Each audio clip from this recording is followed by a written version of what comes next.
It's that time again, friends. The days are getting shorter and it's starting to get a little cooler out, and that means two things. One, fall is fast approaching, and two, a bunch of new Apple hardware is coming too.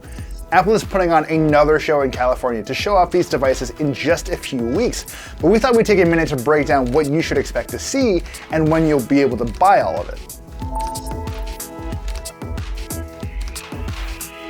As usual for these big September events, expect the iPhone, or iPhones plural, to be the stars of the show. This year though, Apple seems ready to ditch the classic iPhone look almost entirely in favor of a trio of new devices with all-screen designs.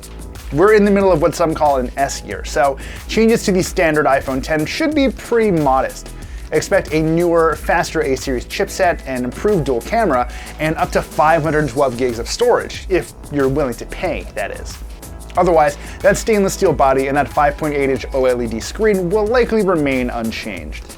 People are more excited about the big iPhone X, the one with the 6.5-inch display.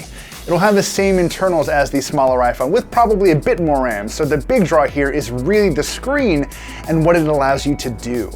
Bloomberg reports that this phone's standout feature will be the ability to display information from certain apps in multiple panes when you hold the phone sideways.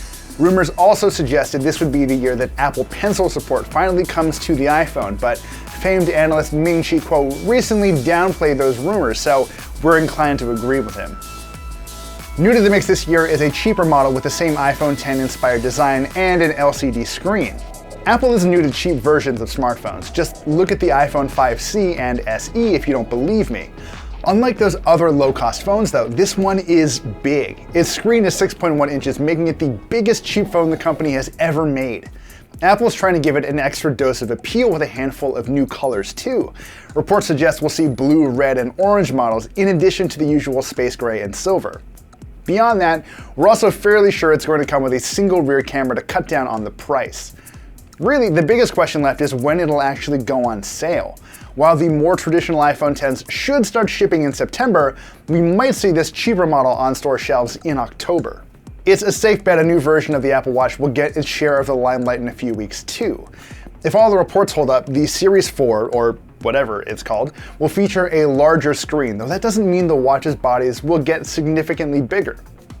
Sources have also told Fast Company that the watch's physical buttons might actually be replaced by solid-state components that sort of haptically buzz when you press them. It's a fine idea, especially since it makes the watch's body more water-resistant, but these faux buttons aren't without their problems. Phones like HTC's U12 Plus tried something similar, and our experience has been a mixed bag at best. And what about new iPads? Well, they're definitely coming. Reports of new iPad Pros with thinner bezels running around bigger displays are so persistent, we'd be shocked if they didn't happen this year. We're just not convinced we're going to see them on site at Apple's events.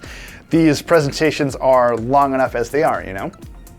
There's a solid chance we'll fully see these updated iPads a little later in the year, along with maybe some updated AirPods if we're lucky.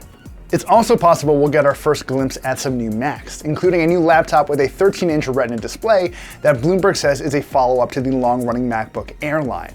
It's a device people have been clamoring for, but we're not convinced we'll get to spend time with this one at the show either.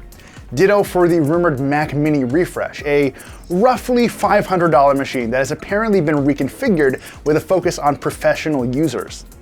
Given how packed this Apple event is already going to be, we probably won't get much more than a peek at some non-final units on display before these machines go on sale later this year.